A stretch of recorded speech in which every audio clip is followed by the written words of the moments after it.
हम मीनू झा उपस्थित छी पावनिक 12हम दिनक कथा लऽ कऽ। तऽ सुनल जाउ अपने लोकनि ई पावनिक 12हम दिनक कथा।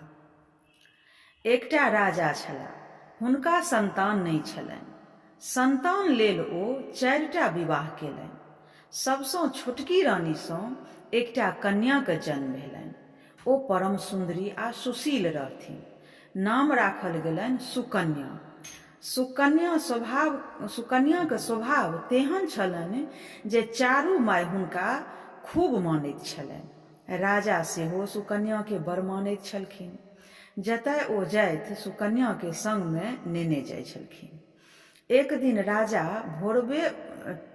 भोरबामे टहलक लेल निकलला। हुनका संग बहुत अबला सब छल। संगमे सुकन्या सेहो रहथिन। राजा हास्य विनोद करैत जा रहल छलाह। सुकन्या एक पोखरि लग टहलैत छलीह। ओ देखलखिन जे एकटा दिबराक भीड़ जकाँ किछु छैक। ओ ओहिमे 2टा किछु चमकैत छै। हुनका उत्सुकता भेलनि। ओ चमकैत चीज पर जे ओ की थिकैक, ओ अपन आँगुरसँ ओहि चमकैत वस्तुके खोधलखिन। खोधलासँ हुनका आँगुरमे सुन्नति लागि गेलनि। तखन ओ एकटा काठीसँ ओकरा खोधि देलखिन। ओ चमकैत वस्तुसँ सुन्नतिक धार बहऽ लागल। तखन सुकन्या डेरा गेली आ भागि गेली।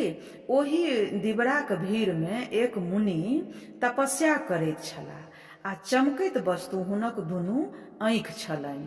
काठी भोंकलासँ हुनकर आँखि फूटि गेलनि आ ओ दर्दसँ चिचिया उठलाह।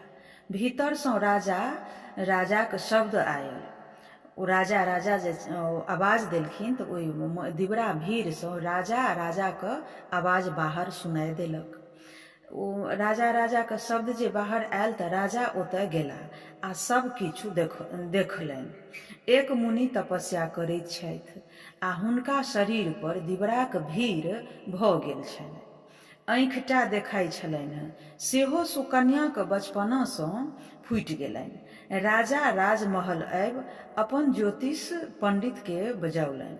हुनकासँ बात कयलनि। पंडित लोकनि कहलनि जे मुनिक आँखि फूटि गेलनि आ ई बड़ गलती भेल। मुनिसँ क्षमा याचना कयल जाय। राजा ओहि मुनिक ओतय गेलाह आ क्षमा याचना कयलनि। राजा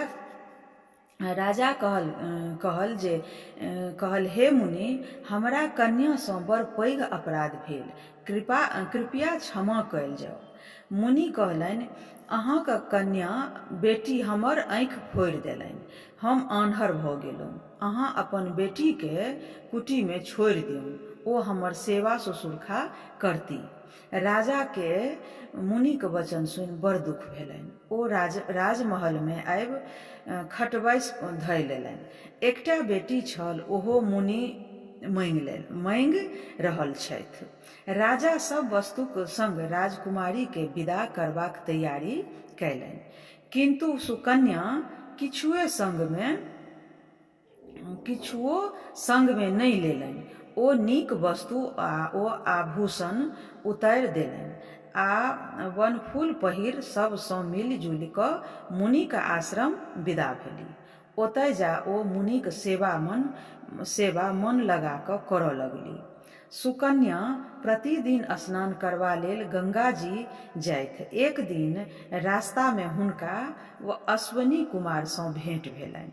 अश्वनी कुमार सुकन्यासँ पुछलखिन जे अहाँ राजाक बेटी छी, अहाँ एसगर एतय जाइत छी? सुकन्या सब बात हुनका कहलखिन। अश्वनी कुमार सुकन्याक सुन्दरताक वर्णन करैत कहलनि जे हमरासँ विवाह करू।